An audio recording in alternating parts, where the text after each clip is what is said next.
there are people who really want to have Black pride, and to have all those associations with, you know, skin color, with, I like to say phenotype, but it sounds weird.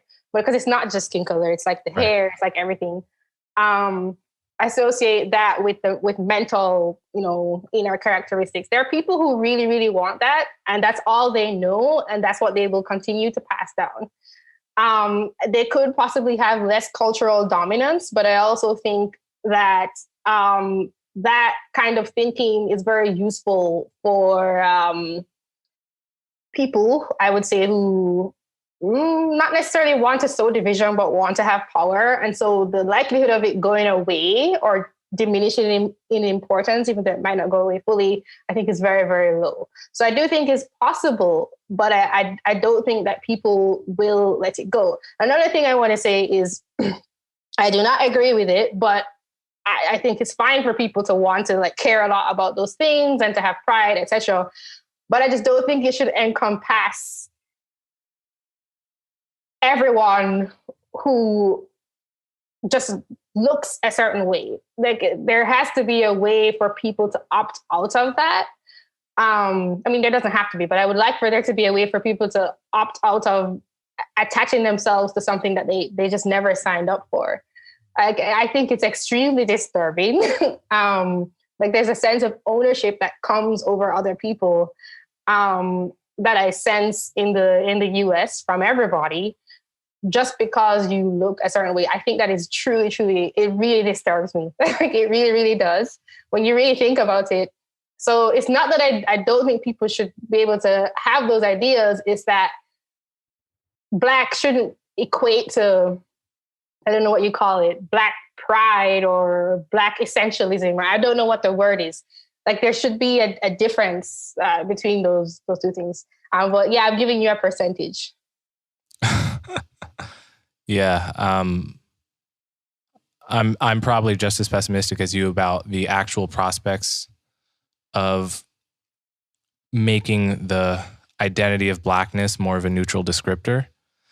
I want to talk more about the idea of having pride in your race, because this is something that a lot of not just Black people, but people around the world feel. And the dynamics of this changes very much by country. If you go to Poland, say, I think you would find a lot of Polish people that have pride in being Polish. And you could say the same of almost any other country in Europe. And there was a time when people actually would refer to the different European countries as races, right? The French race, the English race, so on and so forth. And so what it meant to have race pride in that context was to have pride in your white ethnic group, what we would today call white, though there was no concept of whiteness really in general, or that was not really an important concept, at least. When you look at America today, obviously, white pride is something you can't express. It's something that is synonymous with racism. The person who says they're proud of being white is pretty much unselfconsciously signaling to the world that they're a racist, so that anyone who maybe does feel some kind of pride but doesn't feel like a racist will just know not to say such a thing. What you can say is, I'm proud to be an American. And the American identity is different from European identities in the sense that we've at least made a very strong effort to not have it be based on race, right? You can say I'm proud to be an American and be any color, be from any part of the world. You can be a hyphenated American. You can be a Jamaican American, a Polish American, whereas you can't really be a Jamaican Pole. Or that concept just is not as strong. And I guess the root of this question is, what is the moral status of having pride in a group versus having pride in oneself as an individual? given that a lot of normal people all around the world have pride in their group, it's a pretty normal human trait to feel. At the same time, I often cringe at the effects of group pride, because ultimately it's simply by accident of birth that you were born somewhere rather than another. And so to take pride in it as if it's an accomplishment of yours has always seemed to me to be a crutch. And it's a crutch I can understand. It's a crutch I can even feel at certain points. But upon reflection, I do think it's the crutch of someone who finds it too difficult to build something as an individual. So how do you see the difference between having pride in one's group and having pride in oneself? I agree with your take that you just explained at the end, that upon reflection, which is, I think, the key point there, is upon reflection, it doesn't make sense to have pride in the group, because you're taking pride, and also the flip side, feeling negatively for actions that you yourself didn't take. I, however, also think that this is just a part of the social nature of human beings. So I think if you take the time to really think about it, to reflect on it, and you try to have, I don't know how to say, a pure character when it comes to this stuff, I would go with your thinking. And I'm more think like that because I'm like thinking as an individual, but, and I promote that, I guess, but for the vast majority of people, they're just not like that. I do think that you can make a distinction between ethnic pride versus racial pride. Although I don't agree with either of them. I think the racial pride makes less sense than the ethnic pride, just because there's more of a sense, I think, of an actual shared identity with the ethnic pride. Because the racial pride, it spans people who have, I think, very, very, very little in common. Like, there's biology, but I don't know. I don't think that means very much.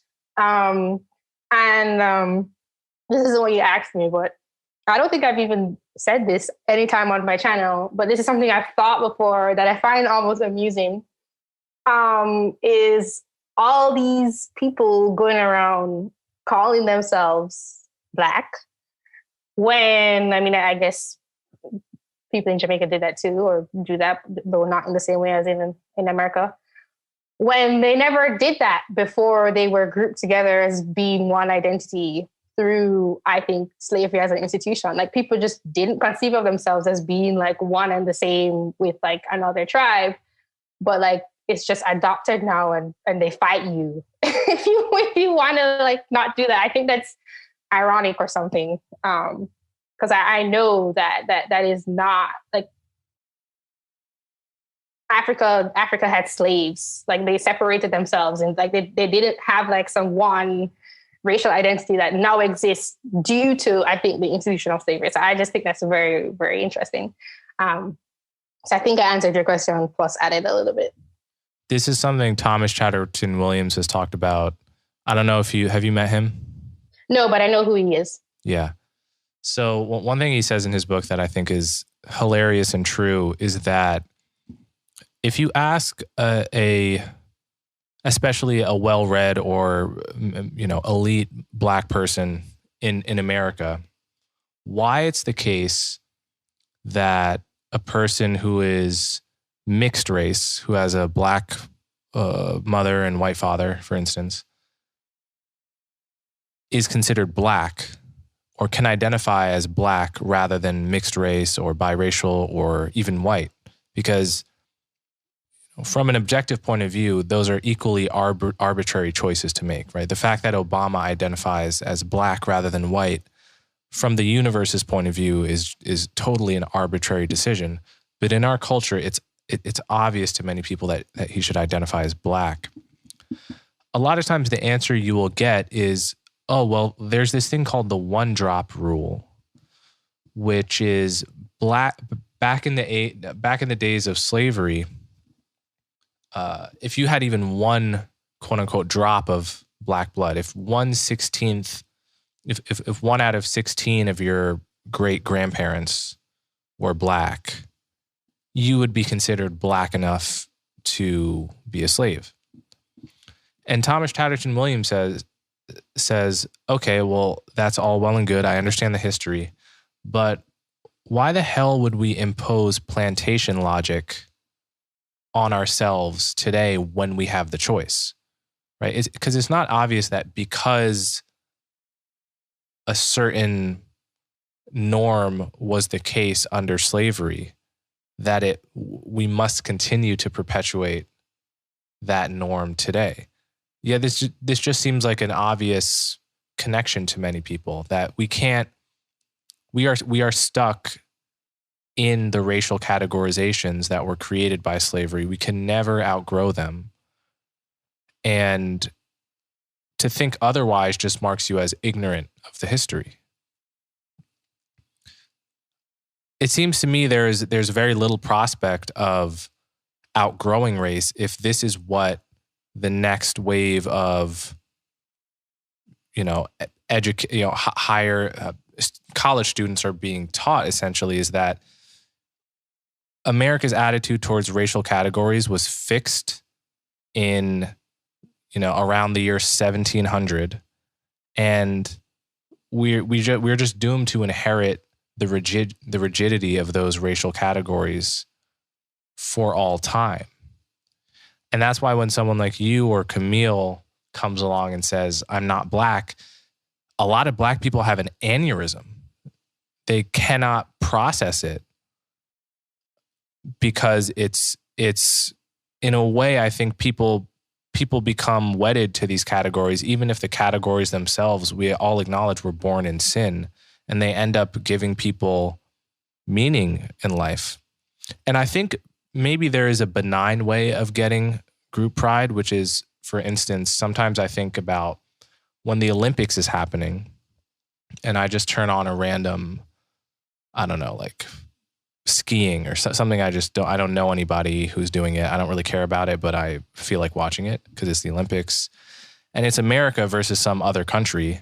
I root for America. I just do. And I get a little bit happier if America wins because America is familiar to me. Of course, if America's going against, say, I don't know, like Sweden or whatever, I have no feelings of ill will towards Sweden. I don't want us to go invade Sweden. I don't want to see Sweden do poorly in the world.